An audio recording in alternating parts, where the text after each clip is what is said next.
आदि आप तीनों ही इस ग्रंथ से अभी जुड़े नहीं हैं।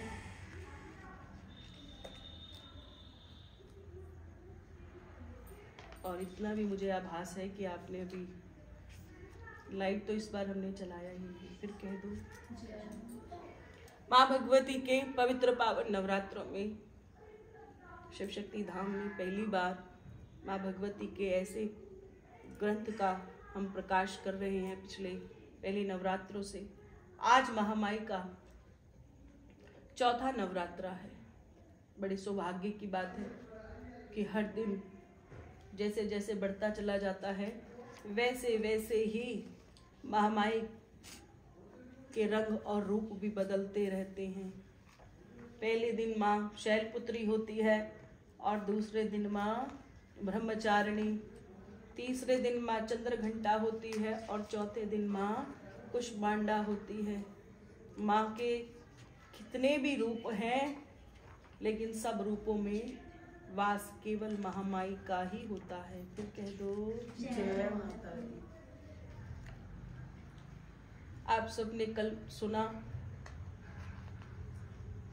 कि महामाई के कुछ भक्त ऐसे हुए जिनकी चर्चा धीरे धीरे लोग भूल गए, लेकिन उसमें विशेष नाम जो रहा उसके बारे में हमने कथा को कल पूर्ण किया है। महामाई की जहाँ ज्योति जग रही है माँ ज्वाला जी में ही भक्त ध्यानु ने निरंतर बैठकर साधना की, अपने शीश का दान दिया और वही शीश का दान जो है महामाई की अपार कृपा से उन भक्तों में वो शामिल हो गए जहाँ से महामाई का गुणगान शुरू किया गया। क्योंकि माता रानी का गुणगान अगर किसी ने सर्वप्रथम किया तो उनका नाम है भक्त ध्यानु जी। भक्त ध्यानु जी के लिखित भजनों के बाद ही जागरण पंथ प्रारंभ हुआ। फिर कह दो इसीलिए महामाई अपने भजनों से प्रसन्न होती है। पर मैं आप सबको फिर बता दूं कि महामाई के प्रसन्न करने हेतु जो विशेष भजन होते हैं जो आज भी पक्की भेंटों के माध्यम से ही गाए जाते हैं, जिन सभी को लिखने वाले भक्त ध्यानु जी रहे। महामाई के करोड़ों भक्त हैं, लेकिन जिसने अपना सारा जीवन महारानी के चरणों में छोड़ दिया। कहते हैं महारानी से कि एक था चाहिए तो महारानी ने वो जगह दे दी, वो उम्र दे दी, वो बुद्धि दे दी, वो ज्ञान दे दिया, जिससे भक्त ने जो है महामाई को पा लिया। माँ तो सब कुछ जानती है, माँ से कुछ छुपा है, पर भक्तों से कुछ ना कुछ रह ही जाता है। लेकिन ये माँ है। भक्त अगर माँ को जानने की जिज्ञासा करते हैं तो उन्हीं भक्तों का नाम एक दिन उस पृष्ठ पे लिखा जाता है जहां से महामाई की कथा प्रारंभ होती है। कह दो जयकारा शेरा वाली माई जी दा, बोल साचे दरबार की जय। आज जो वर्णन करने जा रही हूँ इस प्रसंग में पांडवों का प्रसंग माता जी के साथ बताया जाता है। अर्धरात्रि में माता का हस्तिनापुर में जाने से पूर्व लंगर वीर जी और भैरव जी आपस में क्या संवाद करते हैं। वीर लांगुर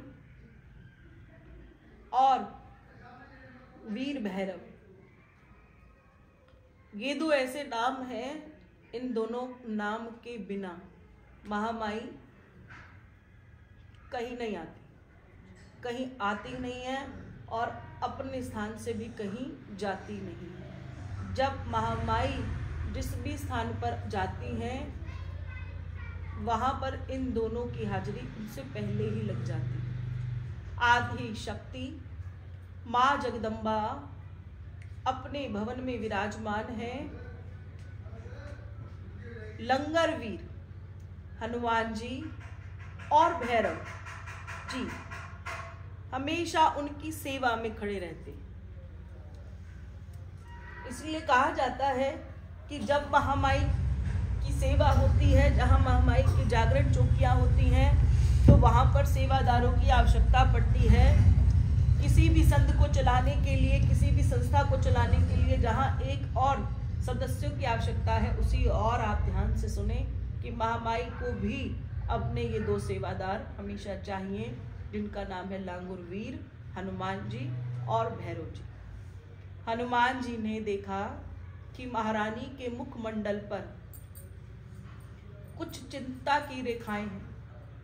यह देखकर हनुमान जी ने पूछा, हे माता जी, आप कुछ चिंतित सी दिखाई दे रही हैं। अगर कोई चिंता है कृपया बताएं कि क्या कारण। माता जी कहती हैं, हे पुत्र महावीर, मैं अपने परम भक्त पांडवों के कारण बहुत चिंता में हूं। महावीर जी, क्यों माते, क्या उन पर कोई विपत्ति आई है? तो महामाई कहती हैं कि आई तो नहीं है, परंतु आने वाली। भैरव जी, क्या विपत्ति आने वाली है माता? कृपया विस्तार से बताएं। आपकी छोटी सी बात अब खुद की समझ में नहीं आ रही। जब तक आप खुलकर इस बात पर बात नहीं करेंगी तो हमें समझ में नहीं आएगा। तो माँ क्या कहती हैं? शकुनी ने पांचों पांडव भाइयों को दुर्योधन के द्वारा चौसर के लिए निमंत्रण दिया है। यह एक प्रकार की धूत क्रीड़ा है, अर्थात एक ऐसा जुआ है जिसमें पासे फेंके जाते हैं। महावीर जी कहते हैं, तो माता जी, इसमें चिंता होने की क्या बात है? इस प्रकार के खेल तो राजा महाराजाओं के माध्यम से सदैव होते आ रहे हैं। एक ही जीत एवं दूसरे की हार, इस खेल का यही निर्णय होता है। माँ कहती हैं कि इस क्रीड़ा में शकुनी जो है अपने ही पासों का प्रयोग करने की शर्त रखेगा। भैरव जी कहते हैं कि माता जी, इसमें क्या अंतर है? पासे किसी के भी हों। माँ कहती है कि तुम नहीं समझते हो। भैरव, जो पासे शकुनी के पास हैं वह कोई साधारण पासे नहीं है। यह पासे शकुनी ने अपने पिता की अस्थियों से निर्मित कराए हुए हैं, जो कि इतने अभिमंत्रित हैं। जो भी शकुनी इन पासों से खेल खेलेगा वह आज तक किसी के द्वारा पराजित नहीं हुए हैं। शकुनी बोलते हैं कि अपने इन पासों के द्वारा ही चौसर खेलना तो उन्हीं की जीत होना तय है। दूसरी बात, युधिष्ठिर इस क्रीड़ा में पारंगत नहीं है, इसलिए पांडवों की हार भी बिल्कुल सुनिश्चित है। इस धूत क्रीड़ा में वह अपना सर्वस्व जो है हार ही जाएंगे, अर्थात ये ऐसा जुआ है जिसमें पांडवों का कुछ भी बचेगा नहीं। तो मैं आप सबको बता दूं कि पांडवों की कुल की देवी भी मां ही रही है। जब भी कोई कष्ट की घड़ी आई या सुख का समय आया तो पांचों पांडवों ने हमेशा महामाई की चौकी भी सजाई। महामाई की नवरात्रि भी पांचों पांडव सदैव रखते आ रहे थे। जितना वनवास का समय उनका भी आया, जितना उन्होंने भी अपने राजपाट को छोड़कर समय व्यतीत किया, उतने समय में भी उन्होंने सदैव महारानी के निमित्त पाठ पूजा, जगह जगह बैठकर साधना, और आज अनेकों मंदिर इन पांच पांडवों की देन है। ऐसे में माँ सब जानती हैं कि सब कुछ हारने वाला खेल इनके द्वारा खेला जाएगा। फिर कह दो माता, तुम ठीक कह रही हो कि सब कुछ हार जाएंगे तो पांडवों के पास तो कुछ बचेगा ही नहीं। यही तो चाहते थे। जब जीवन में कठिन समय आता है, आप हम सब कठिन समय सिर्फ 2-3 बातों को कहते हैं। चौथी बात आपके जीवन में नहीं है, पर जिसकी बात मैं कर रही हूं, जो पुराण कहते हैं कि जब व्यक्ति की थाली में रोटी भी नहीं होती थी खाने को, या किसी राजा को उसके राजपाट सब छिन जाता था, तो भी वह महामाई की आराधना करते थे। जिस भी संत से कभी उन्होंने ऐसे प्रश्न रखे कि कष्ट में है, तो उन्होंने तरीका एक ही बताया, आराधना। जिस परम व्यक्ति ने माता रानी को प्रसन्न कर लिया, महारानी उसे सब कुछ देती है, ये बात बिल्कुल तय है। अब हमारे जीवन में अगर हम थोड़े से बीमार होंगे तो खुद ही कहेंगे अरे नवरात्रि नहीं रखने, आज थोड़ा सा बुखार हो गया, इस बार शरीर साथ नहीं दे रहा, और अगले साल रखेंगे तो माँ बड़ी खुश हो जाएगी, बड़ी खुश होगी अगले साल के लिए, इस बार छोड़ देते। जब इतने साल से हष्टपुष्ट होकर रख रहे हैं और जरा सी तकलीफ आई तो सबसे पहले महारानी के पाठ पूजा छोड़। किसी ने कहा थोड़ा हार्ड टाइट है, नवरात्र नहीं रखेंगे, चौकी नहीं सजाएंगे। हर चीज के लिए ये छोटे छोटे जो दुख आते हैं तो भक्ति सबसे नीचे चली जाती है। ये कलयुग की पहचान है। और जिसको महारानी सतयुग के रूप में चाहिए, उसको अपने घर में भी सतयुग को लाना होगा। जितना ज्यादा सतयुग घर में जन्म लेगा, उतनी ही माता रानी की शक्ति भी सतयुग रूप में ही आपके घर में वास करेगी, क्योंकि ये हमारे अपने हाथ में है। किसी के घर महारानी ने भंडारे भर दिए और किसी को दाने दाने का मोहताज बना दिया। जिसने महामाई की अपार सेवा की उसे ज्यादा प्राप्ति, जिसने नहीं की उसे कम।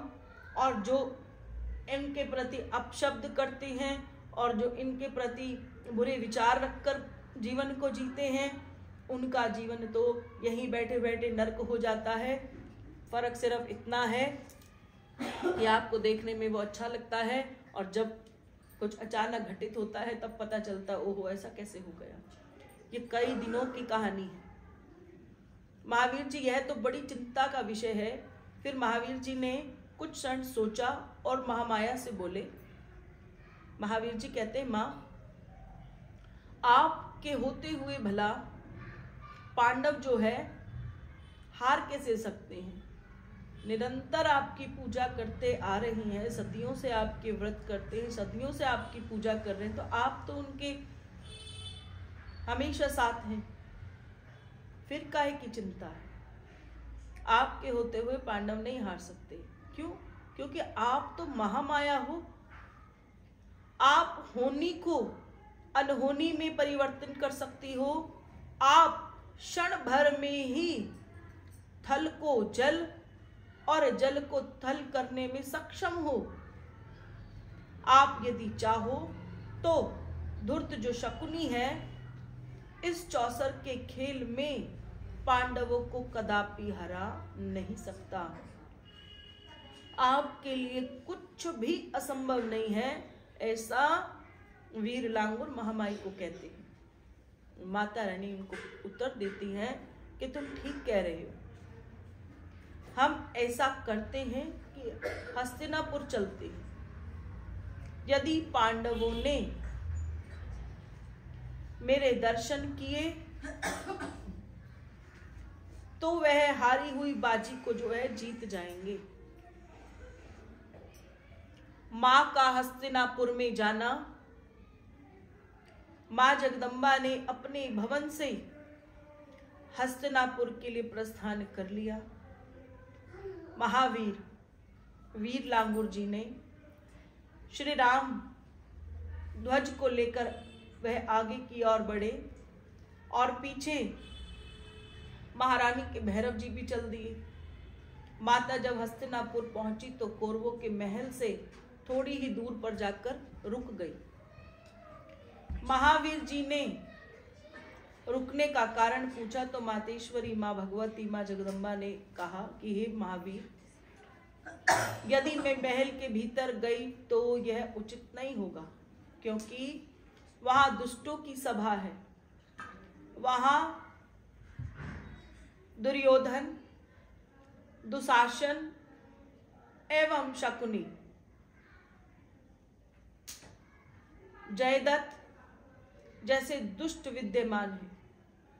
वह दुष्ट पापी जन जितने भी हैं वह मेरे दर्शन करने के योग्य नहीं है। मेरे तो क्या, वह तो मेरे बालक अर्थात तुम दोनों के दर्शन करने के लिए भी योग्यता नहीं रखते। फिर कह दो जय माता दी। तो कभी कभी जो राक्षस प्रवृत्ति कलयुग में जन्म ले लेती है और वो आपसे और हमसे कभी प्रश्न रख देते हैं, अगर भगवान है तो हमें दिखाओ। भक्त कभी नहीं कहता कि भगवान है तो हमें देखना है। वो तो सहज ही स्वीकार करता है कि भगवान सब है। जो दुष्ट है, जिसकी प्रवृत्ति केवल नाश करने वाली है, वही व्यक्ति आपसे सदैव पूछेंगे कि क्या भगवान है। इसी बात से सिर्फ यही कहूंगी कि भगवान का होना, भगवान की उपस्थिति और भगवान की अनुपस्थिति, ये दोनों ही बातें भगवान के होने का आभास कराती। भगवान अदृश्य हूं या भगवान दृश्य हूं, ये दोनों ही बात भगवान के होने का एहसास हमें कराती है। साक्षात आना कि साक्षात भगवान आ गए, या भगवान ऐसी हवाओं में दिखाई दे रहे हैं जहां से आप देख नहीं पा रहे हैं, ये भी प्रतिक्रिया भगवान की है। जो ये कहते हैं कि भगवान है तो इस बात में भी भगवान है, और जो ये कहे कि भगवान नहीं है तो इस भगवान नहीं के भीतर भी भगवान ही है। सारा विधान महामाई का रचाया हुई एक ऐसी माया है, बस जिसके अंतःकरण में भक्ति है वो एकांत में बैठ के भी मां को पाता है और भीड़ में बैठकर भी उसे मां दिखाई देती है। रोशनी तो स्वयं मां है, प्रकाश रूपी ज्योति तो स्वयं मां है, पर जब साधक अंधकार में चला जाता है, अंधकार अर्थात जब चारों ओर की रोशनी को वो बंद कर देता है, तब प्रकाश कितना तीव्र हो जाता है। तो अंधेरे में भी तो भगवान है। बहुत सारी प्रकाश में ज्योति दिखाई नहीं देगी, ज्योत जगी हुई है और आपने चारों ओर से अंधकार कर दिया तो केवल आपको ज्योति ही दिखाई देगी। और जितना ज्यादा प्रकाश का अनुभव करना है, आप इर्द गिर्द की लाइटों को कम कर दें। भगवान के होने का एहसास अगर भरी भीड़ में है जहां 5000 लोग एकत्रित हैं, अगर वहां भगवान है तो भगवान वहां है जहां पर कोई भी नहीं है। जिस मैदान को बिल्कुल खाली छोड़ दिया जाए, जहां कोई स्वरूप भी ना हो, वहां पर भी भगवान है। तो भगवान के होने की कि भगवान है या भगवान नहीं है, इस बात का निर्णय तो केवल भगवान ही ले सकते हैं कि वो हमें किस रूप में दर्शन करा रही हैं। जो व्यक्ति ऐसे प्रश्न रखते हैं कि भगवान है तो हमारे समक्ष आ जाए, तो महारानी और प्रभु उन्हें कभी भी दर्शन किसी भी रूप में और कैसे भी दर्शन नहीं देते, क्योंकि दर्शन तो वो फिर भी कर रहे हैं। जैसे सुबह का सूरज निकलना, जैसे कल रात का चांद का निकलना, जैसे आज सुबह पवन का बहना, ये सारी की सारी बातें, रचाया हुआ बाहर का मौसम, ये सब महारानी ही तो है। सिर्फ विचार तो सोच का है कि आप इसको किस दिशा में सोच रहे हो। फिर कह दो। अब जहां बहुत सारे पापी इकट्ठे हो जाते हैं, जहां बहुत सारा स्वार्थ इकट्ठा हो जाता है, तो वहां मां नहीं आती। स्वार्थ कैसा? जहां सब बातें करने लग जाते हैं, जहां सब अपने मत को खराब कर देते हैं, जहां सब अपने विचारों को गंदा करते हैं, तो वो जगह कैसी हो जाती है? अपवित्र, अच्छी नहीं रहती। माँ दरवाजे तक आकर भी जा सकती है, क्योंकि माँ कभी भी अपने होने का एहसास दुष्ट पापियों को कभी भी नहीं कराती। ये महारानी की अपनी लीला है कि जिसको ये वाली बात समझ में आ जाए तो कहने ही क्या है। अब हनुमान जी तक के दर्शन नहीं कराने की इच्छा, वीर भैरव की दर्शन नहीं कराने की इच्छा कि तुम दोनों तक के दर्शन करें, इतना सामर्थ्य उनमें है नहीं, और मैं ऐसा होने भी नहीं दूंगी। माँ तो एक छोटी सी शक्ति भी नहीं दिखाई देती अगर हमारे हृदय में कहीं ना कहीं पाप का वास हो जाता है। फिर कह दो। जय माता दी। तुम दोनों के दर्शन भी नहीं होंगे, अतः हे हनुमान, तुम वहां इस प्रकार से जाओ कि तुम्हें केवल जो पांडव है, पांचों पांडव के अलावा कोई और ना दिख सके। तुम उन्हें कहना कि माता बाहर उपस्थित है, बाहर आकर माता के एक बार दर्शन कर लो, तुम्हारे समस्त कष्टों का निवारण हो जाएगा। जो आज्ञा कहकर हनुमान जी महल में प्रवेश कर गए। हनुमान जी ने ऐसी लीला रचाई कि वह केवल पांडवों को ही दिखाई दे रहे थे। पांचों भाइयों ने उन्हें देखा तो प्रणाम किया। प्रणाम स्वीकार करने के बाद हनुमान जी ने उन्हें बताया कि माता उन्हें दर्शन देने अपने भवन से चलकर हस्तिनापुर आई हैं। बाहर जाकर एक बार उनके दर्शन कर लोगे तो तुम्हारा हर प्रकार से कल्याण हो जाएगा।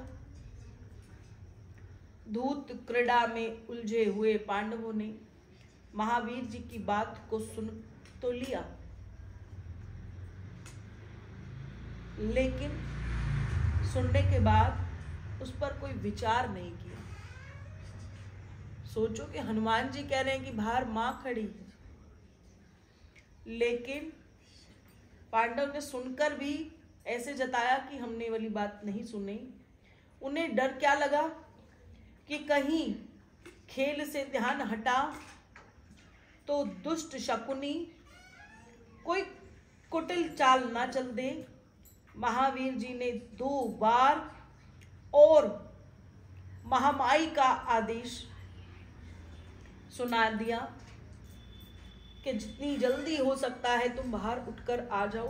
और एक बार महारानी बाहर दरवाजे पर है, तुम एक बार उठकर उनसे आकर उनके दर्शन कर लो। बार बार कहने पर भी पांडवों ने वीर लांगुर की बात को अनसुना कर दिया।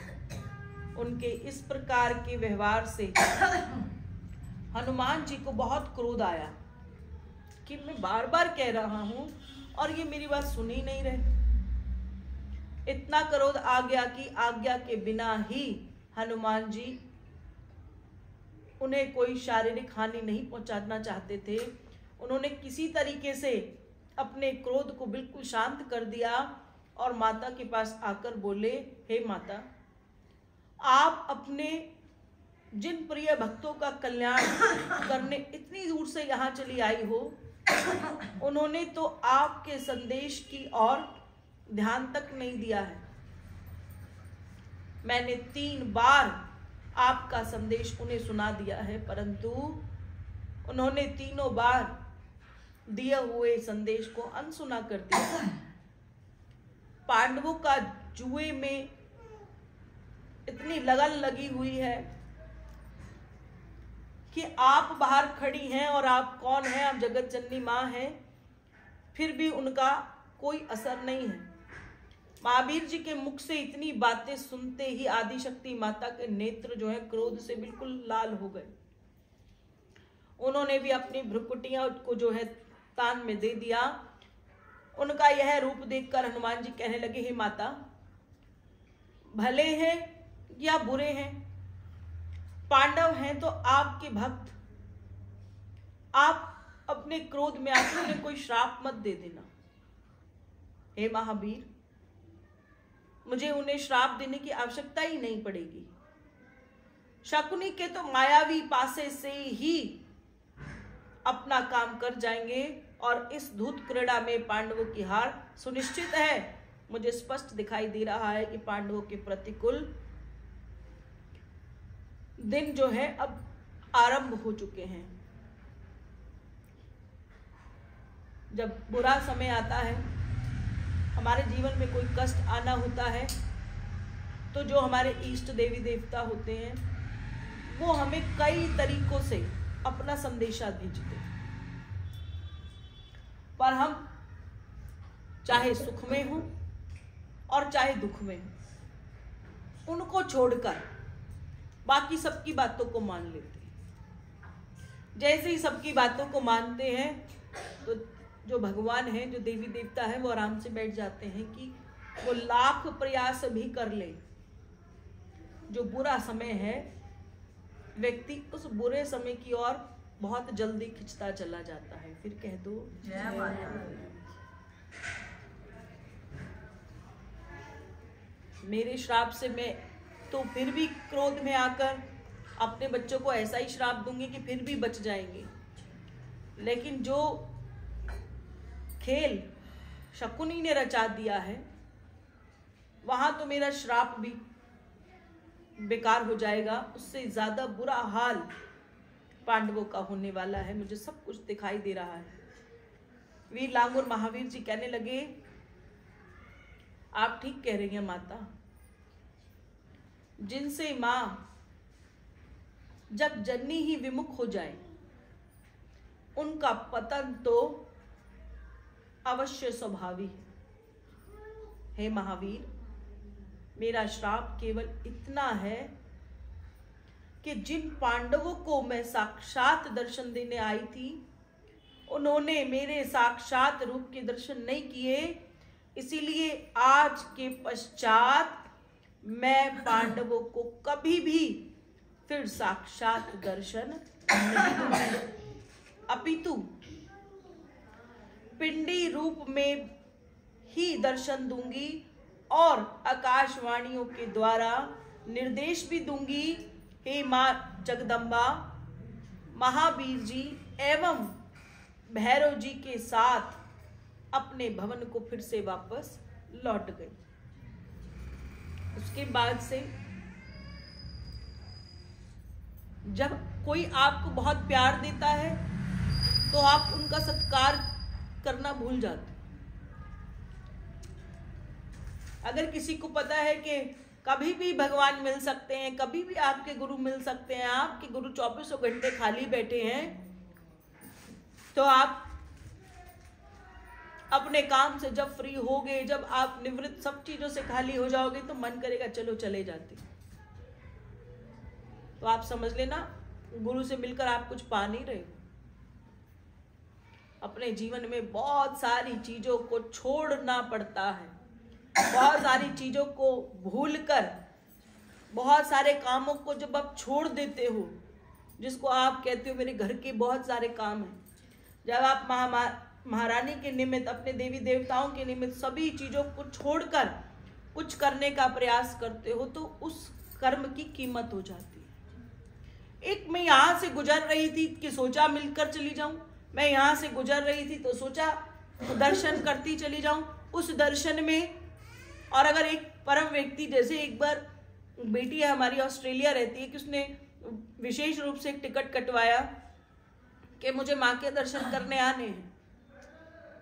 अब उस बच्ची के दर्शन में और यहाँ पड़ोस के आए हुए व्यक्ति को ना आकर जब आएंगे तब आ जाएंगे, दोनों दर्शन में क्या अंतर है?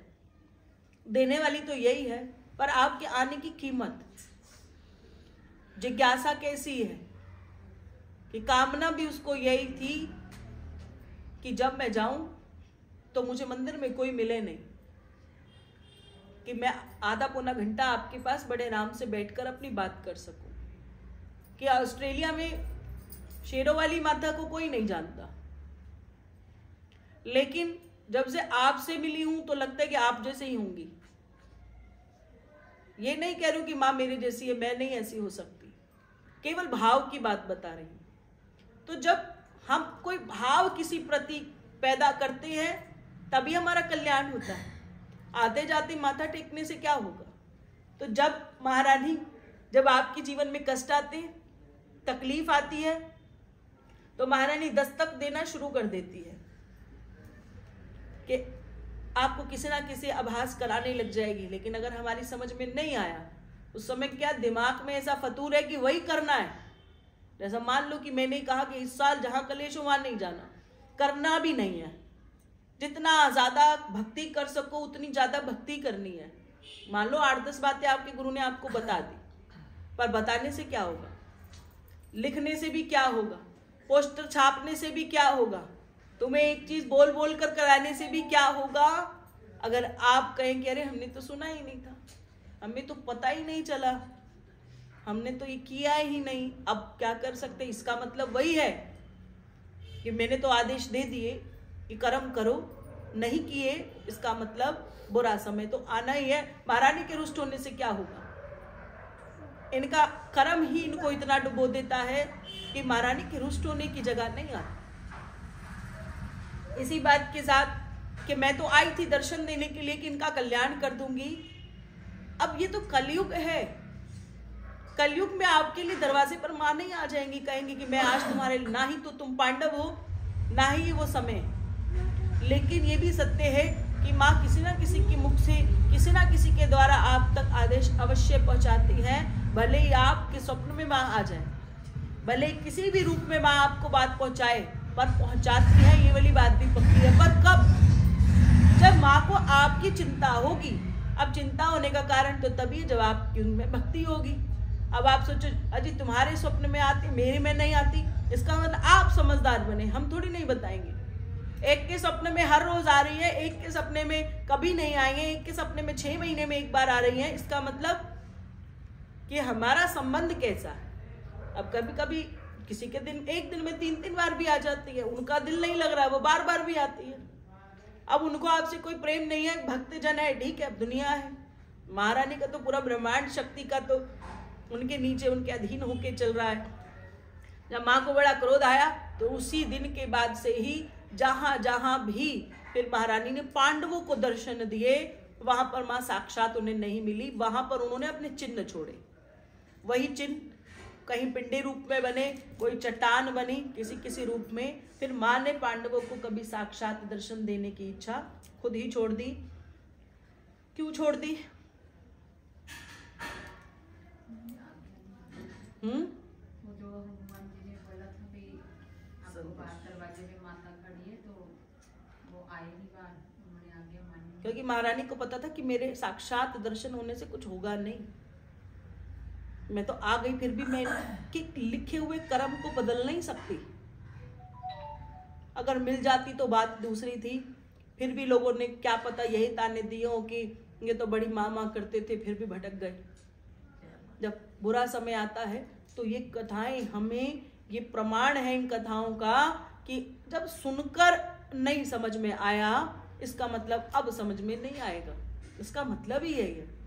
कोई बारिश आने से कोई तूफान आने से भक्त नहीं रुका करते। हाँ, जो अपने मतलब के काम के लिए भगवान से जुड़ते हैं वो कुछ भी कर सकते हैं। फिर कह दो,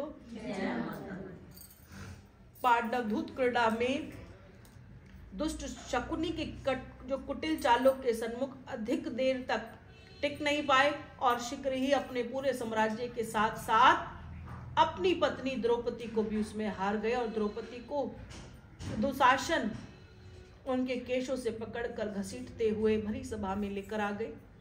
द्रौपदी का चीरहरण जब दुष्ट दुशासन करने गया तो द्रौपदी के करुण स्वर में श्री कृष्ण को उन्होंने बड़े प्रेम भाव से पुकारा। श्री कृष्ण ने प्रकट होकर द्रौपदी की लाज को बचा लिया। फिर कह दो, क्योंकि सत्य क्या है, हमने भी बताया ना, कृष्ण भगवान को भी 16 कलाओं से निपुण करने वाली माँ है। माँ ने पहले ही तय कर दिया कि कृष्ण को, अगर वो भक्ति कृष्ण की करती हैं तो कृष्ण को बुलाएंगी। माँ कभी नहीं चाहेगी उसका बच्चा भरी सभा में उसकी बेइज्जती हो।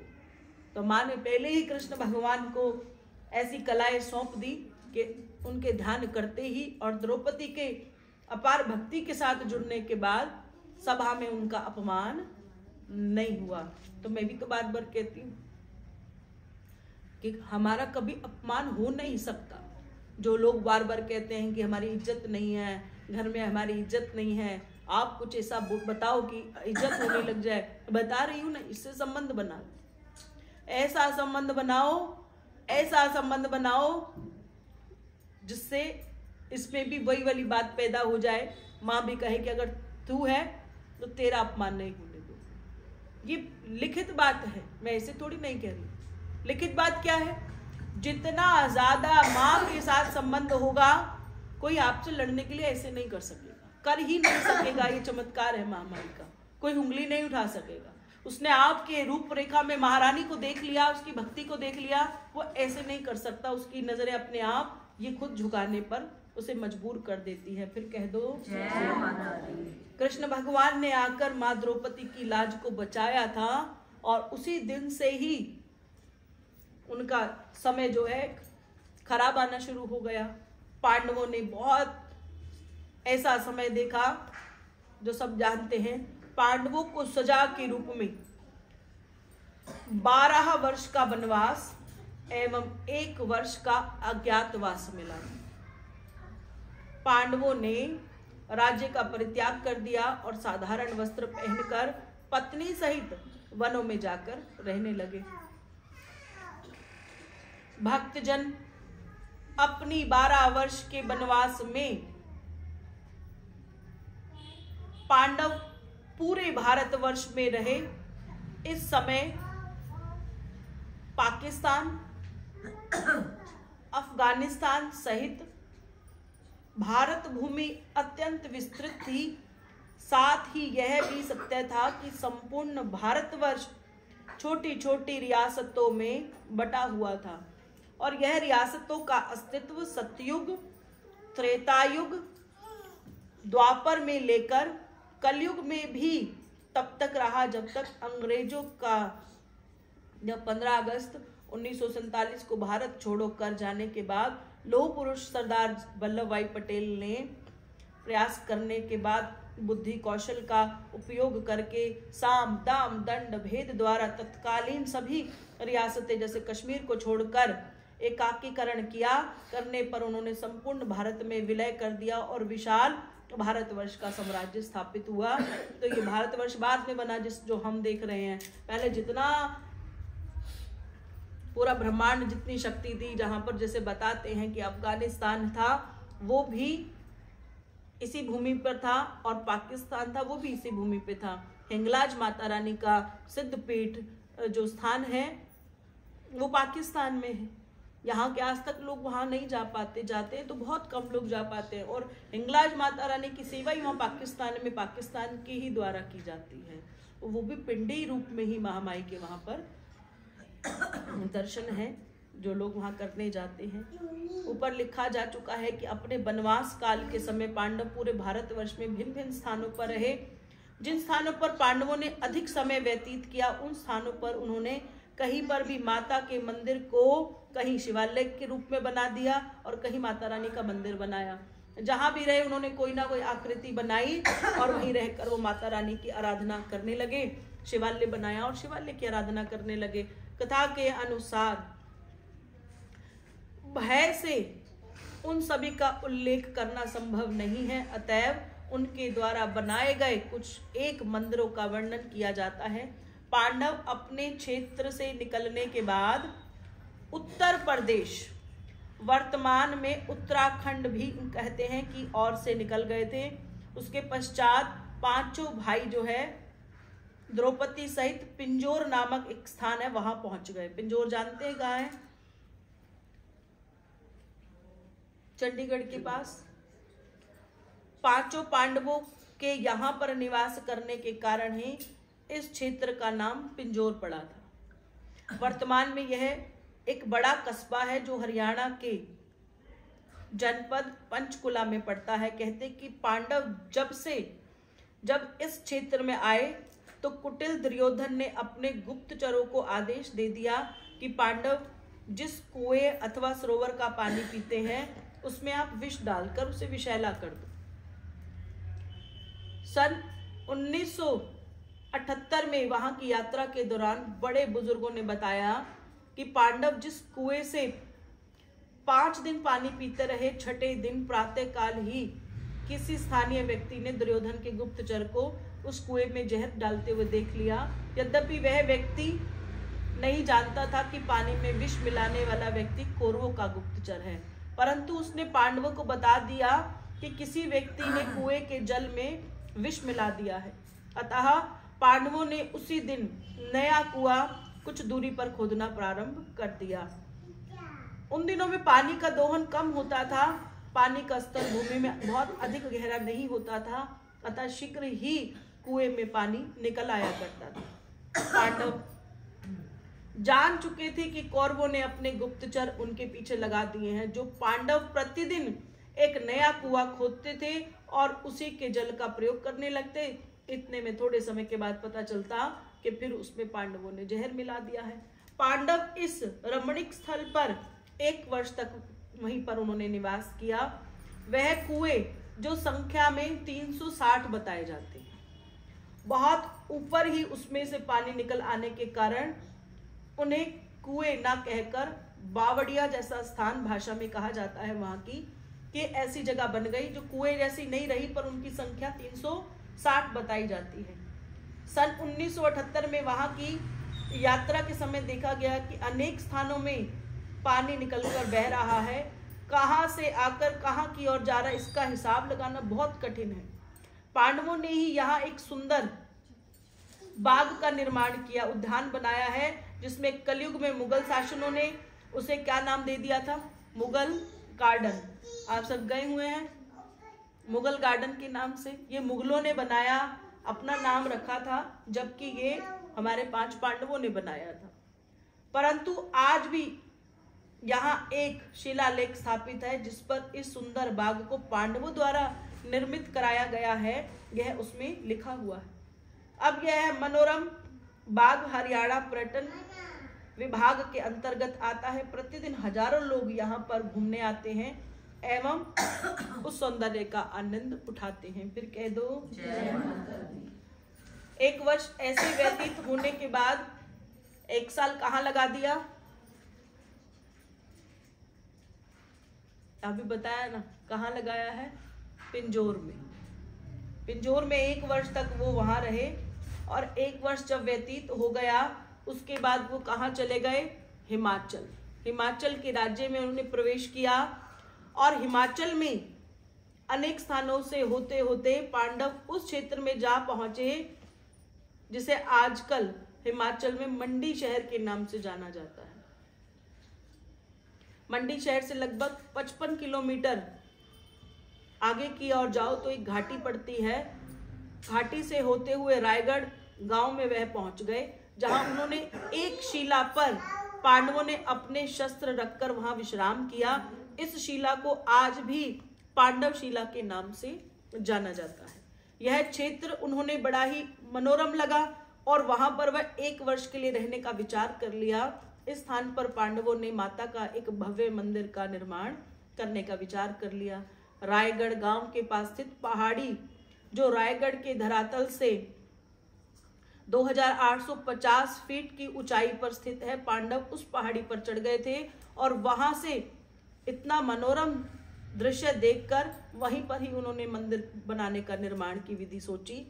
उस स्थान पर पानी का कोई स्रोत नहीं था, तो कुछ दूरी पर थोड़ा नीचे की और एक समतल भूमि में अर्जुन ने बड़े वेग से जब बाण को मारा तो वहां से स्वच्छ जल की धारा निकलने लगी और उस धारा से वहां आज जो है एक झील बन गई, जिसे हम धार झील के नाम से जानते हैं।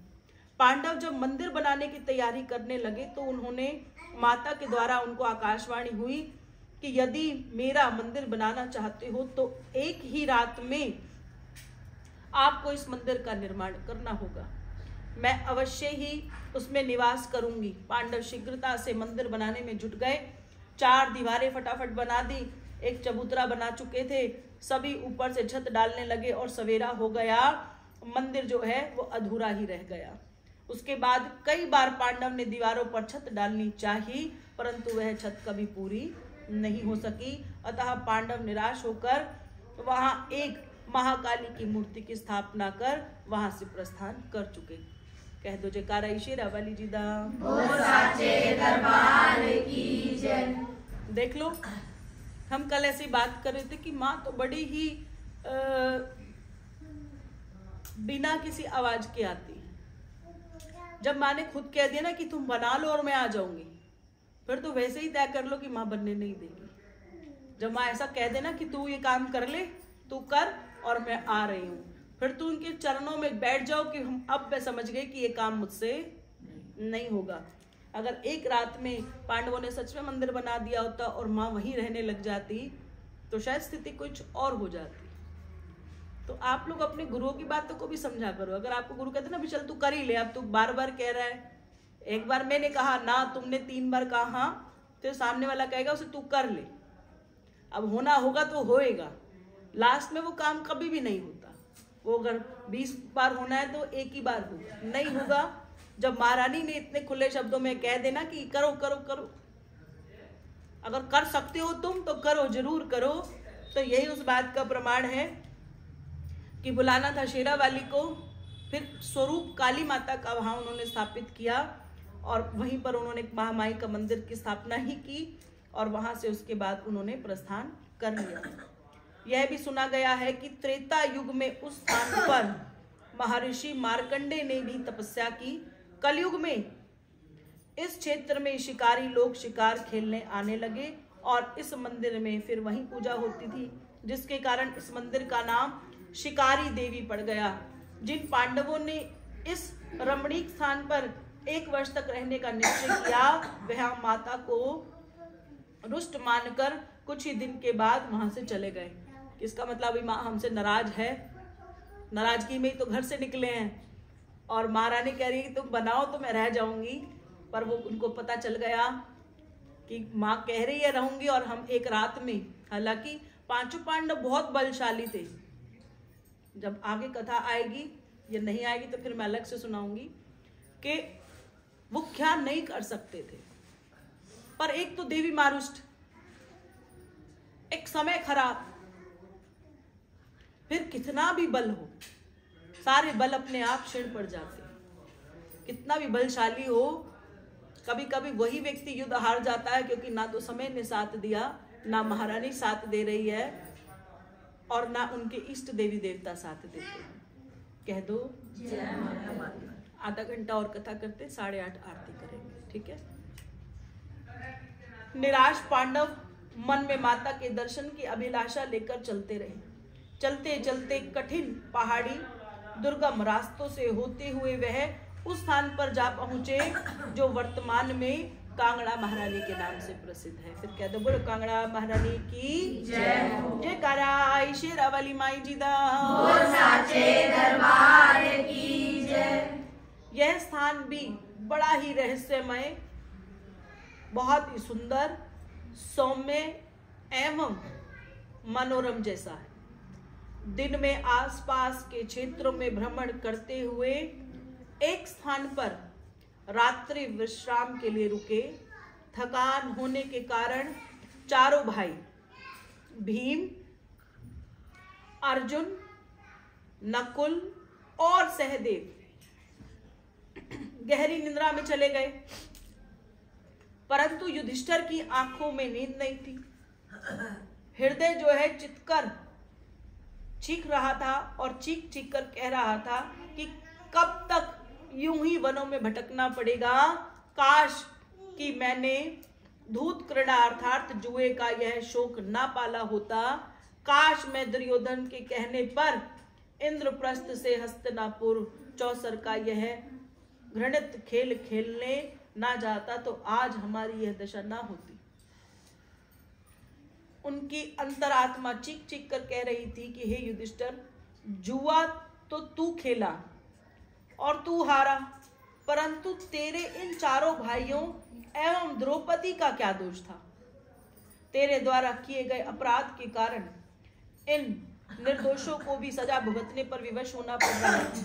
हे युधिष्ठिर, तू दोषी है, तू पापी है। तुझसे सबसे बड़ी भूल यह हुई कि जिस मां जगदम्बा के दर्शन के लिए लोग सहस्त्रों वर्षों तक तपस्या करते हैं और फिर भी उनको दर्शन नहीं हो पाते, वह करुणामयी मां स्वयं तुम्हें दर्शन देने आई थी, तुम्हारी पराजय को विजय में बदलने के लिए आई थी, परंतु तुमने मां के संदेश को अनसुना करके ऐसा अपराध कर दिया जिसकी सजा आज तुम और तुम्हारा भाई एवं जो उनकी पत्नी है उनका भुगतान कर रही है। उनके नेत्रों से निरंतर पश्चाताप के आंसू बह रहे थे। पश्चाताप करते हुए स्वयं को कोसते कोसते युधिष्ठिर को नींद में कब अपने आगोश में ले लिया उन्हें पता नहीं चला, परंतु उनका मन जो है, उनका हृदय जो है बड़ा पीड़ा में था। उनकी पश्चाताप भरी चीख उस करुणामयी भोली मां तक पहुंच चुकी थी, परंतु पुत्र के पश्चाताप के अशोक के ताप से मां के कठोर हृदय को द्रवित कर दिया। कितना तकलीफ में वो रो रहा था, तो मां करुणामयी है, मां को उस पर दया आई। मां ने युधिष्ठिर को स्वप्न में दर्शन दिए। युधिष्ठिर ने अनुभव किया जैसे लेटे हुए पुत्र का सिर माता ने अपनी करुणामयी गोद में उठा लिया और अपने बेटे के बालों में अपनी स्नेह युक्त उंगलियां उसमें फिरा रही हैं। युधिष्ठिर ने माता को प्रणाम किया। माता मधुर वाणी में पुत्र से बोली, हे पुत्र, तुम्हारे पश्चाताप के आंसू ने मुझे आने पर विवश कर दिया। मेरे दर्शन के संदेश की अवहेलना करके, मेरे दर्शन ना करने के कारण ही तुम्हारी ये दुर्दशा हुई है। मैं तो आई थी तुम्हारी पराजय को विजय में बदलने के लिए, परंतु तुमने ही वह अवसर गवाकर मुझे सब कुछ भुला दिया। परंतु हे पुत्र, अब तुम्हारे कष्टों का अंत होने का समय आ गया है। यह स्थान जहां पर तुम शयन कर रहे हो, यहाँ मैं पिंडी रूप में निवास करती हूँ। तुम प्रातः होते ही इस स्थान पर खुदाई करके मुझे बाहर निकाल कर स्थापित कर देना। कह दो, कांगड़े वाली माता तेरी। जब प्रभात का समय हुआ तो जितने पांचों भाई हैं नींद से जाग उठे। युधिष्ठिर को अपना स्वप्न सुनाने लगा। भाइयों को बिठाया और अपने रात को उसने कथा सुनाई कि कल रात स्वप्न में महामाई आई थी और माँ ने मुझे दर्शन दिए और मुझे एक आदेश दिया है। उस आदेश के बारे में कहते कि माता का आदेश चारों भाइयों को जैसे बता दिया, चारों भाइयों ने कहा कि हम भूमि खोद कर पिंडी को जरूर निकालेंगे। फिर कह दो। तो आज अगर वहां पर युधिष्ठिर ना गए होते तो कांगड़े वाली माता जी के दर्शन आप हम में से किसी को कभी भी नहीं हो सकते थे। इसके पीछे आज भी पांचों पांडवों को ही श्रेय दिया जाता है, परंतु इस क्षेत्र में खुदाई कहाँ पर करेंगे, अभी यह सोच ही रहे थे कि उन्होंने देखा थोड़ी दूर पर भूमि में से एक ज्योति प्रकट हो गई है और वहां पर थोड़ी देर के बाद फिर ज्योति लुप्त हो गई। माता की ज्योति को माता का संकेत समझकर पांचों भाइयों ने उसी स्थान पर खुदाई को प्रारंभ कर दिया। फिर कह दो जय माता दी। पांडवों द्वारा खुदाई करने पर प्रथम बार भूमि में से जिस चीज को निकाला गया उसे कहते हैं लौंग। फिर कह दो जय माता दी। कभी कभी आज से 3 साल पहले 4 साल पहले एक बार किसने प्रश्न किया, इस लौंग से क्या होगा? भक्तजन भक्ताई में महामाई के भक्तों को कभी कभी प्रसाद में लौंग दे देते हैं, तो वो कभी जो परम ज्ञानी लोग हो जाते हैं ज्यादा, तो लौंग क्या कर सकते हैं। बात सारी ये है कि लौंग आई कहां से, माँ ने लौंग को जन्म क्यों दिया। और किसी चीज का सेवन उन्होंने कभी नहीं कहा भोग में, पर कहा कि मेरे लिए ये मेरे हवन में जरूर रखो।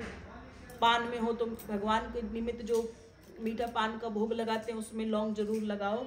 तो जैसे ही ज्योति प्रकट हुई, खुदाई शुरू हुई, तो खुदाई में जो सबसे पहली कुछ ही खुदाई कर रहे हैं, देख रहे हैं कि काली काली चीजें निकलने लगी है, और युधिष्ठिर जी ने उठाकर देखा कि ये क्या है।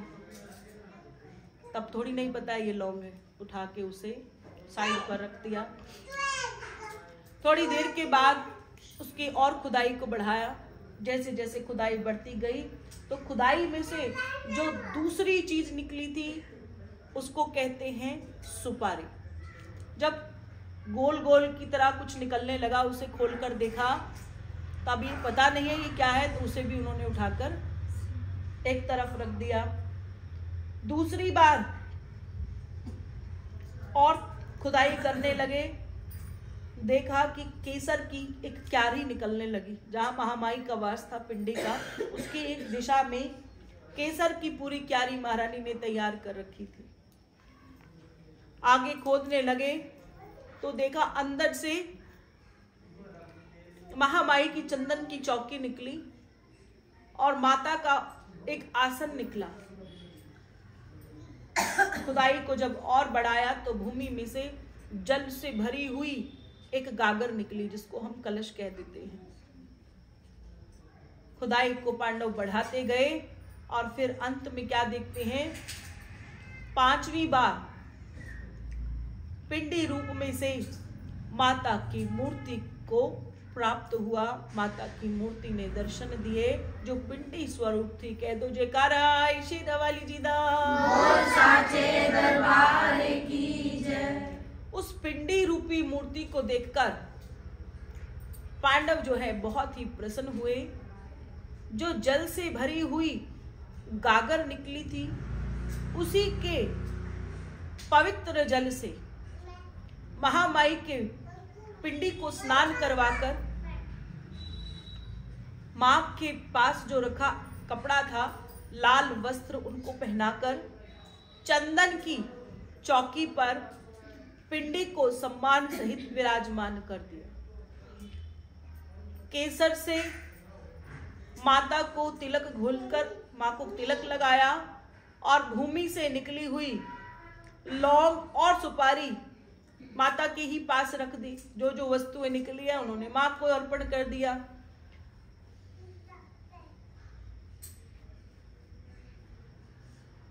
आसपास से कुछ पुष्प तोड़े और कुछ फल तोड़कर उनके पास ले आए और माता को अर्पण किए। अगर आपको रात स्वप्न आ जाए कि इसमें भगवान है, इस पत्थर के अंदर भगवान है, तो आप सुबह उनकी पूजा कैसे करेंगे?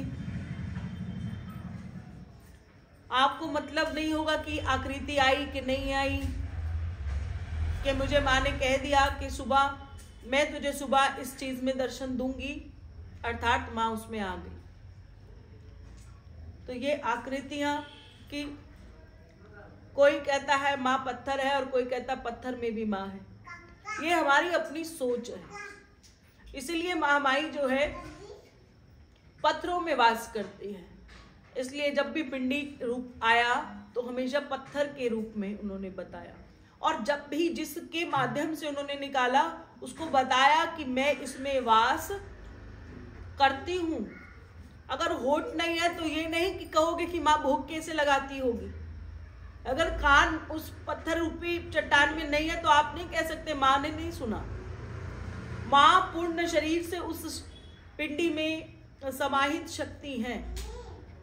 तो जो जो चीजें भक्त कामना करते हैं कि हम खिलाएं, और जिसको स्वप्न ही आ गया, जहां तो बात है कि नीचे से ही माँ रानी को उन्होंने निकाला, तो माता रानी की किस रूप में वो लोग सेवा करते थे और पूजा निरंतर करते आ रहे थे, उसी तरीके से उन्होंने माता कांगड़ा वाली का जो पिंडी रूप निकला उसको बड़े भाव से फल प्रसाद जो है उनके निमित्त चढ़ाया।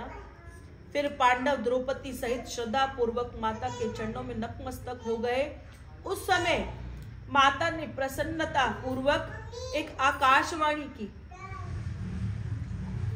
कहा कि हे पांडव पुत्रों, मैं तुम्हारी श्रद्धा एवं सेवा से अति प्रसन्न हूं। पांडव कहने लगे, हे मां आदि शक्ति माता, आप हम पर प्रसन्न हैं, यह जानकर हम गदगद हो गए। अब हमें आगे क्या करना है, कृपा कर हमें आदेश करें। जिसकी हम आराधना करते हैं ना बेटा, अगर वो हमें रात को स्वप्न में भी दर्शन दे देती हैं तो हमारा अगला दिन बड़ा सुंदर होता है। और अगर कोई साक्षात माँ का रूप आपके सामने आकर ये कह दे कि मैं इस नवरात्रों में तेरी पूजा से बड़ी प्रसन्न हूं, तो भक्त का हृदय कैसा होगा? भक्त का वो फूले नहीं समाएगा। क्यों कहते हैं फूले नहीं समाना? सबसे छोटी सी जगह में भी उसके लिए समाहित होने वाला स्थान हो जाता है। हर कण कण में उसको सब कुछ अच्छा अच्छा लगेगा। अगर उसका मन प्रसन्न है तो उसको सब चीजों में आनंद और खुशियां दिखाई देगी। मन करेगा फूलों में भी मैं ही बस जाऊं। जब महामाई ने अगर उनको कहा, पहले ही इतने कष्टों में, इतनी तकलीफ के बाद जब माँ ने कहा कि ठीक है मैं तुम्हारी इस पूजा से बहुत प्रसन्न हूं, उस रात तो पांचों पांडव जो है प्रसन्नता उनकी इतनी भरी हुई थी कि और कोई विचार नहीं था। फिर उनको पता है कि तपस्या बहुत लंबे समय की है, अभी तो तीसरा चौथा साल चल रहा है। कहने लगे महामाई को कि हमारे लिए आगे क्या आदेश है, कोई आदेश है तो मुझे बताओ। तो इसमें वो लोग लिखते हैं कि हाथ जोड़ पांडव आंख दे, मेरी देवा जी सानू कोई टहल फरमा तारो मैया। कोई ऐसी बात हमें बताओ जिससे हम आगे बढ़ सके।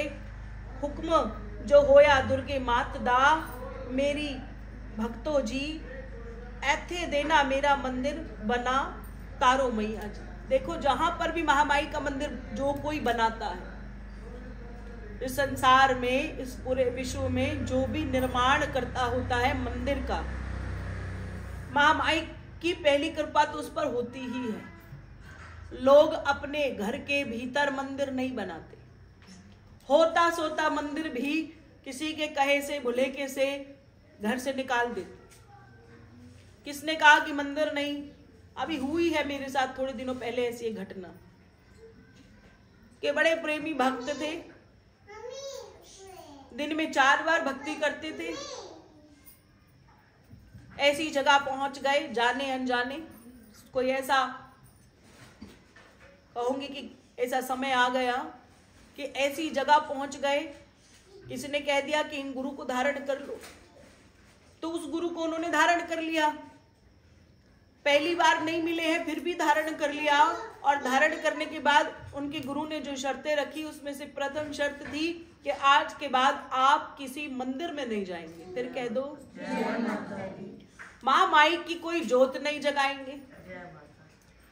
उनका दिया हुआ प्रसाद, कहीं से भी अगर प्रसाद आएगा तो आप वो प्रसाद नहीं खाएंगे।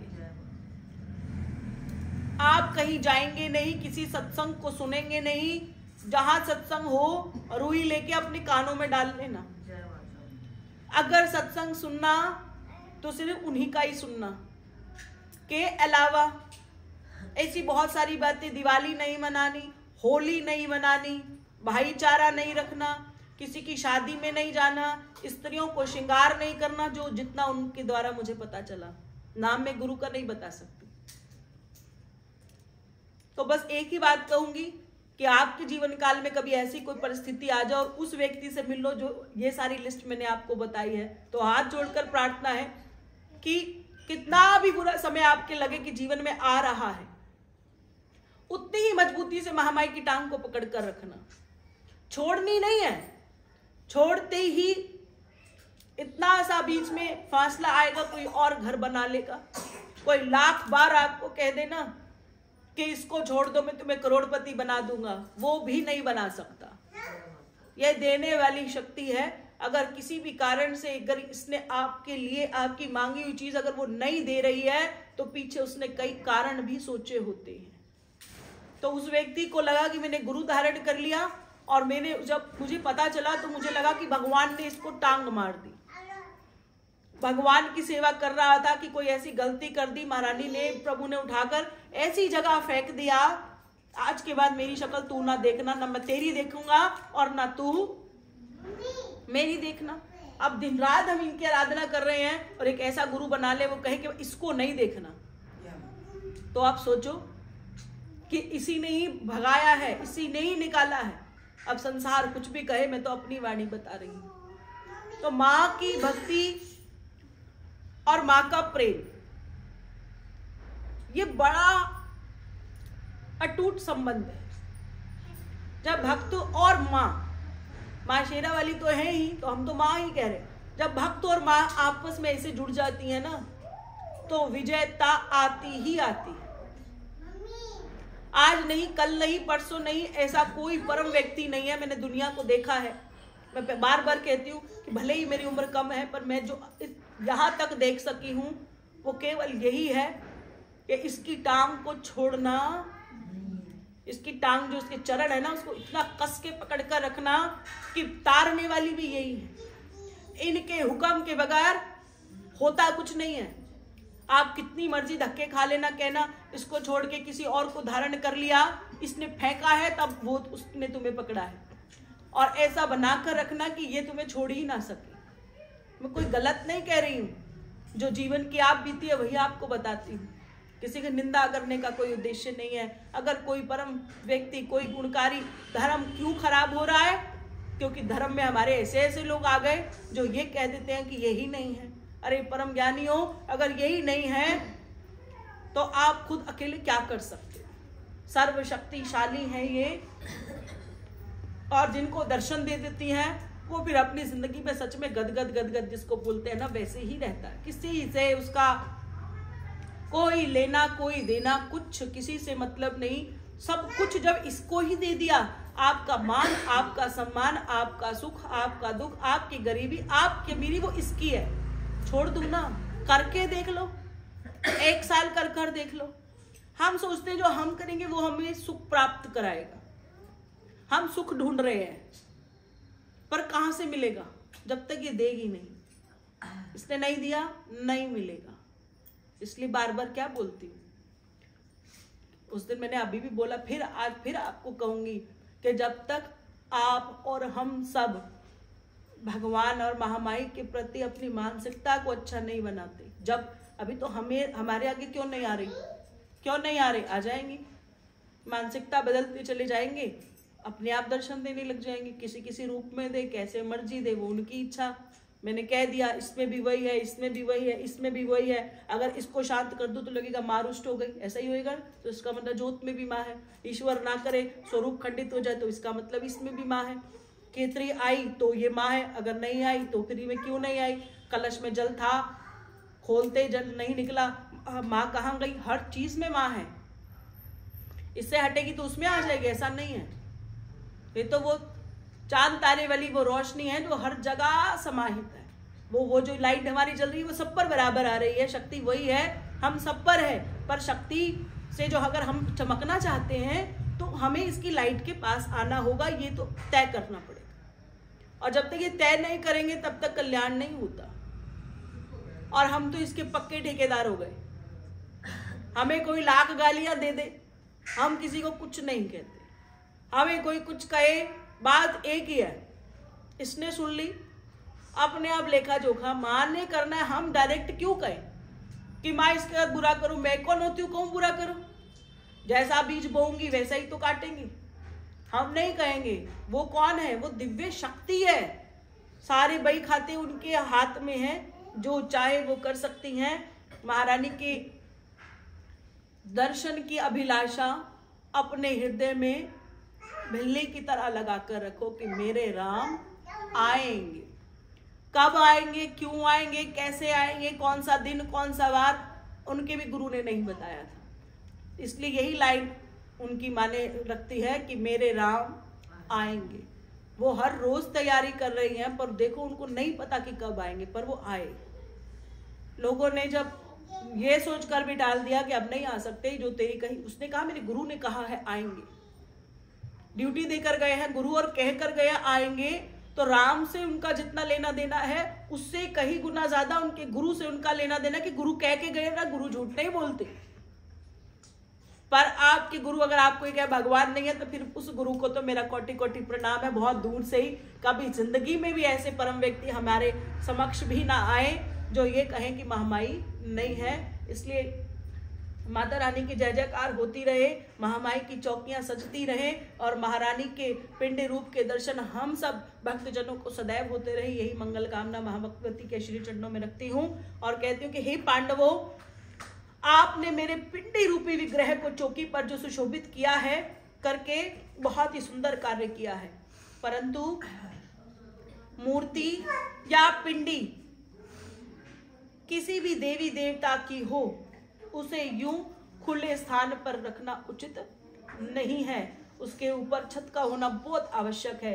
तो स्मरण रहे, मेरी यह पिंडी रूपी मूर्ति जो आपने स्वयं में प्राण प्रतिष्ठित है, इसमें स्वयं विराजमान में हो गई हूं। जब श्री हरि ने मेरी देह के 51 टुकड़े किए थे, तो मेरी देह का एक अंग बायां वक्ष इस स्थान पर आकर गिर गया था। अतः इस स्थान का बहुत बड़ा महत्व है। तुम इस स्थान पर एक भव्य मंदिर का निर्माण करो। भविष्य में मेरा यह स्थान ब्रजेश्वरी देवी शक्तिपीठ के नाम से प्रसिद्ध होगा। पहले भी आप मेरा एक मंदिर सारी रात में बना नहीं पाए थे। अब मेरी भी वही शर्त है कि मंदिर जो है सारी रात में ही तैयार होना चाहिए। आदेश के अनुसार पांचों भाई भवन निर्माण में जुट गए। फिर कह दो जय माता, क्योंकि महारानी कहती भी उसी को है जिस पर उन्हें भरोसा होता है। फिर कहो जय माता।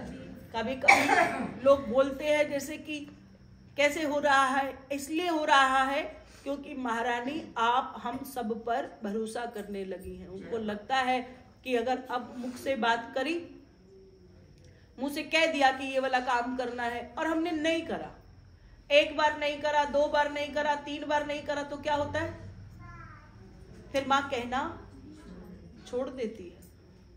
और उसके बाद तीसरी, चौथी, पांचवी के बाद अगर आप करने भी लग जाते हो तो फिर वो करने का कोई फल आपको नहीं मिलता। इसका अर्थात मतलब माँ फिर रुष्ट हो जाती है। फिर नए तरीके से आपको महारानी को मनाना है, क्योंकि सच भी है महारानी के आदेश पर ना चलने वाले आप हो या मैं हूं, फिर पिटाई बड़ी तेज होती है। फिर कह दो जय माता दी। जिसे कह रहे थे कि अभी मैंने आपको अपनी 2023 की घटना के बारे में कई बार बताया है, फिर भी लोग दरवाजा खटखटाते हैं। ऐसे कैसे? 1 साल नहीं, आप इन सब बातों का मतलब तभी उस दिन समझोगे जिस दिन मैं इसको खोलकर बता दूंगी। क्योंकि जब तक आप संसार जो या नहीं है उन्हीं के लिए कह रही हूँ, तुम तो आ गए, जो नहीं है उनके लिए कह रही हूँ। जब तक आप अपने गुरु और भगवान को एकाएक नहीं कर लेते, तब तक ना तो आपको गुरु ही समझ में आएंगे और तब तक ना ही आपको भगवान समझ में आएंगे। आपको क्या लगता है माँ के आने के तरीके कैसे हैं? जो चीज तुम्हें पता ही नहीं है उसको बुद्धि में क्यों बिठा लिया? इसलिए तो कहा था ना कि युग बदलेगा तो नीतियां भी बदलती हैं। समय बदल गया संवत बदल गया, साल बदल गए, हम बदल गए, तुम बदल गए, तुम बूढ़े हो गए, हम भी बूढ़े हो गए, बच्चे अब बड़े हो गए। कभी तक हम अगर अपनी सिस्टम को नहीं किसी को समझा सकेंगे तो फिर हम कभी भी नहीं समझा सकेंगे। क्या माता रानी ने जब साक्षात दर्शन किसी को दिए तो सबके अपने अपने विधान के अनुसार दिए। बस जिसमें उन्होंने प्रवेश लिया उसकी कथा भी मैंने रोक दी है। जब माँ ने अपना प्रवेश इसलिए ही तो दिया था कि अब ये कभी कामना मत करना कि मैं तुम्हारे सामने साक्षात आकर खड़ी हो जाऊंगी। हम माँ वैष्णो देवी दरबार गए थे, वहां से माँ देवा जी की कथा भी हमने सुनी थी कि देवा माई जी के मंदिर में ही आखिरी बार महारानी ने दर्शन दिए थे। उसके बाद जब भी किसी ने अभिलाषा की, समय समय के साथ महारानी ने शरीर को ही चुना। पहले पत्थरों में वास किया, शक्तिपीठ स्थान बने, फिर पिंडी रूप स्थान बने, उसके बाद कौन रह गया? फिर महारानी ने शरीरों में वास किया। अब जब पत्थर में वास कर सकती है तो शरीर में नहीं कर सकती। अगर किसी भक्त का उसको शरीर और उसका मन, उसका तन, उसका सब कुछ भाता है ना, किसी को कोई चीज भा जाती है, उसी भाते हुए रूप में ही माँ उसमें प्रवेश कर जाती है। जब पत्थर में कोई गुण नहीं है और उसको गुणकारी बना सकती है, और शरीर में किसी के प्रवेश कर जाए मात्र एक बारी के लिए तो उसको कितना प्रभावशाली बना देती होंगी। मैं आराम से समझ लेना मेरी बात को। अगर आपने थोड़ा सा इत्र, कोई भी खुशबूदार वस्तु अपने शरीर पर लगा दी, जब तक आप नहाते नहीं हैं आपके कपड़ों में से और आपके शरीर में से उसकी खुशबू आती रहती है। सुगंधित पदार्थ अगर बहुत अच्छा है तो कभी कभी धोने के बाद भी उसमें से आती है। और महारानी ने के भीतर वो खुशबू है जो पूरे ब्रह्मांड का जो बगीचा है उसकी सारी महक को एकत्रित कर लो, जब एक नई महक बनती है वही तो माँ भगवती है। अगर उसके नाम की खुशबू उसने किसी के ऊपर एक बार फेंक दी तो 1000 बार धो लेना फिर भी उसकी खुशबू नहीं हटती। तो महारानी की खुशबू से ही तो माँ, आप यहाँ आए, आप अंदर आते बाहर में, और अंदर आने में क्या आपको अंतर मिलता है? खुशबू का। हालांकि यहाँ किसने कोई इत्र थोड़ी नहीं लगाया। ये खुशबू क्या है? ये खुशबू ही माँ के होने का एहसास है। तो आप सब कहाँ बैठे हैं? माँ की गोद में। आप स्वीकार करेंगे तो माँ की गोद, नहीं तो कहेंगे मंदिर में बैठे हैं, नहीं तो कहेंगे कि इसके ऊपर बैठे हैं। तो जिसकी जैसे जैसी विचार, अब आराम से बैठना। अब सोचना कि माँ की गोद में बैठे हैं, तो माँ की गोद में बैठने के लिए लोग ऐसे करके बैठ जाते हैं। मंदिर में मुहूर्त के आगे ऐसे करके कभी नहीं बैठना चाहिए। कहते हैं हमेशा दोनों हाथ समेट कर बैठो, हाथ जोड़कर बैठो, ऐसे कर भी मत बैठो, हमेशा ऐसे कर बैठो, फैल कर भी मत बैठो। जो ये दोनों टांगे होती हैं जिसको आप क्या बोलते हो, क्या बोलते हैं? कोई इसको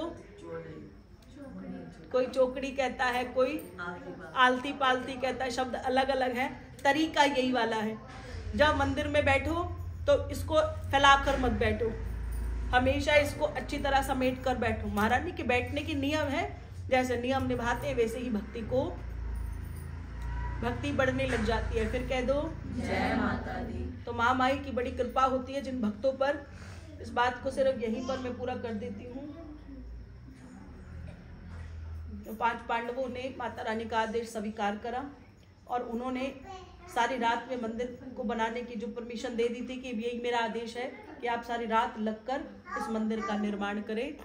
तो अभी कल करूं या इसी को अभी पूरा कर दूं पूरा? कहते हैं अर्धरात्रि तक उन्होंने 3 दीवारों का निर्माण कर लिया था। जब दीवार पर छत डालने लगे तो उन्हें दही के रिड़कने जाने की आवाज सुनाई देने लगी। फिर कह दो जय माता दी। दही रिड़कने की आवाज कैसी होती है? जो हम ऐसे ऐसे करते हैं और मटकी से उसकी एक आवाज आती है। मैं उसी आवाज की बात कर रही हूँ। जब मटकी की रिड़कने की लगा कि मटकी और लकड़ की आपस में आवाज आ रही है, उस समय वर्तमान की भांति कोई समय का सूचक यंत्र नहीं होता था कि अभी क्या समय बज गया होगा। घड़ियां नहीं होती थी।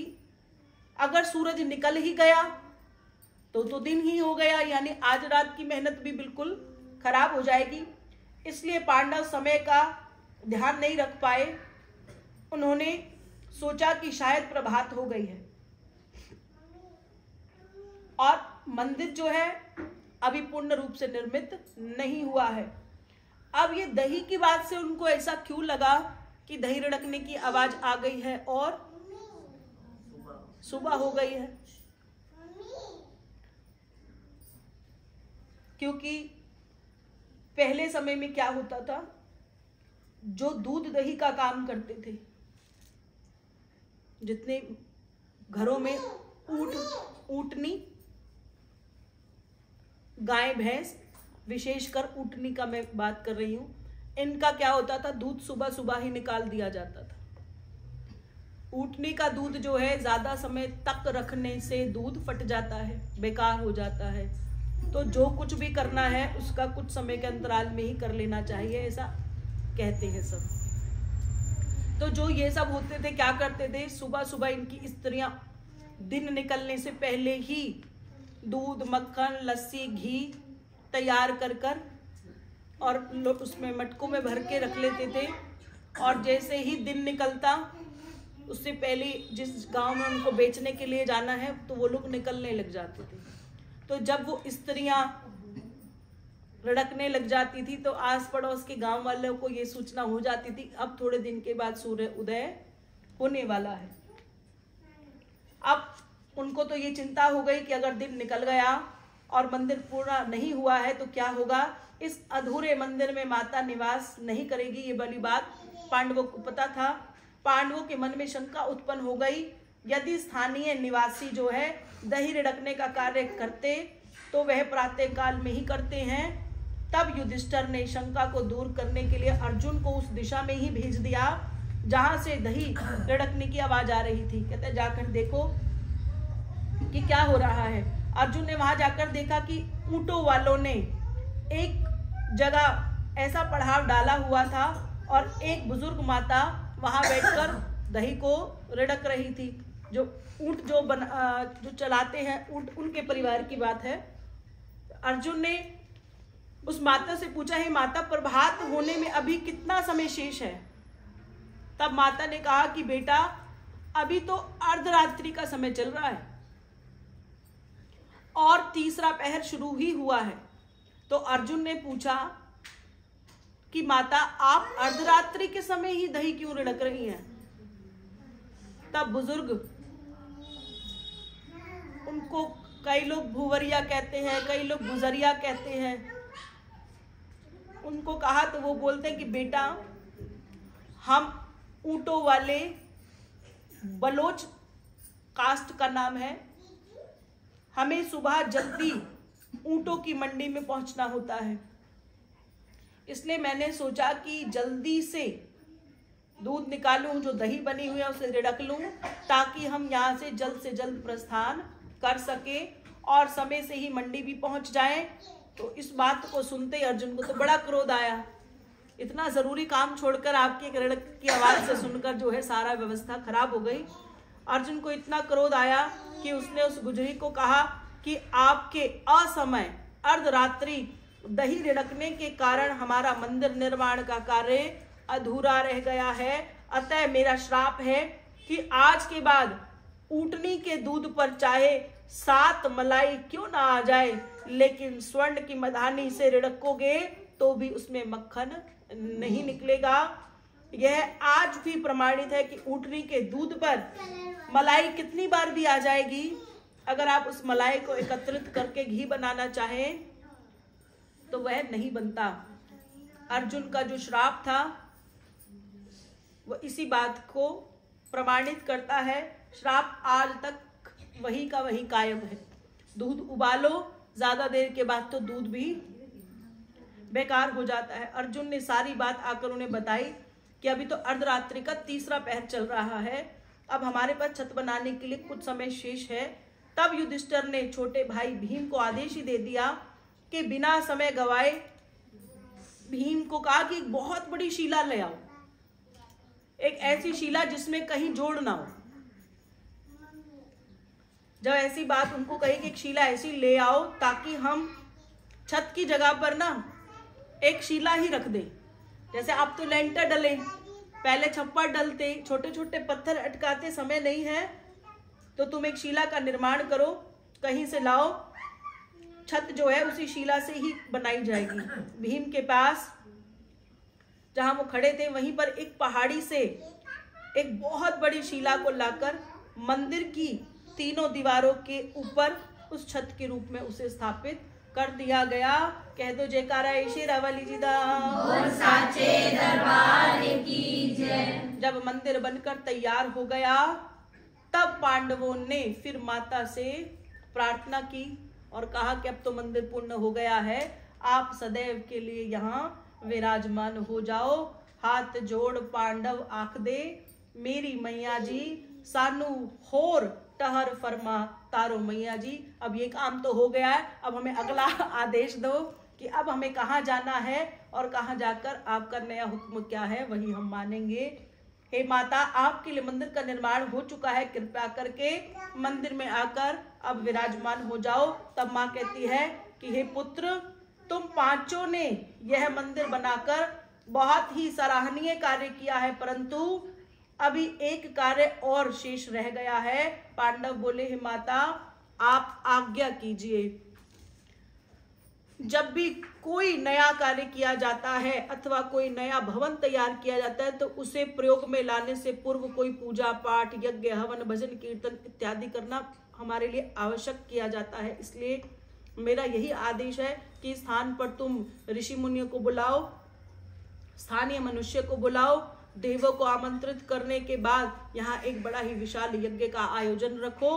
पांडवों के कहने लगे, हे माता, आपको तो विधिवत सब कुछ मालूम है कि हम तो पहले ही वनवास हमें मिला, हम तो वनवासी हैं, हम कहाँ से ये सब कुछ एकत्रित कर सकते हैं।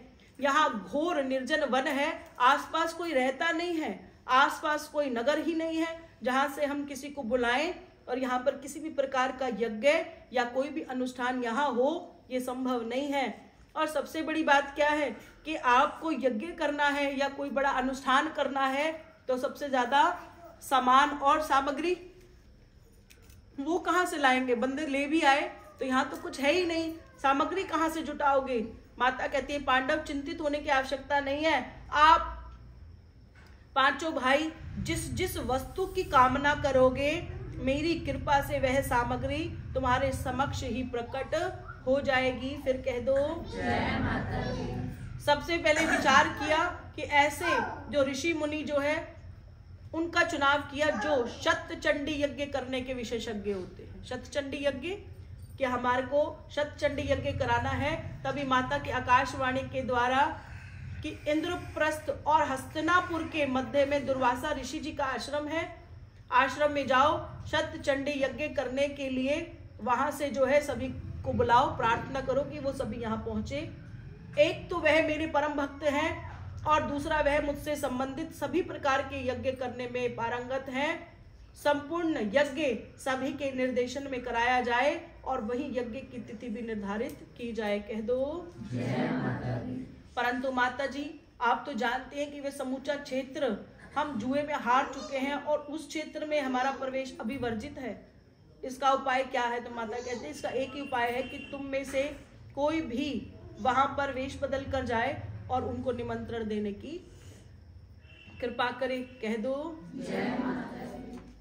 तो कहानी बहुत बड़ी है, कोशिश यही करते हैं कि इसे कल पूरा कर ले। आरती करेंगे, आधा पौना घंटा लग जाएगा। जयकारा शेरावाली जी दा, बोल साचे दरबार की जय। जगदिया जोता वाली माता तेरी सदा की जय।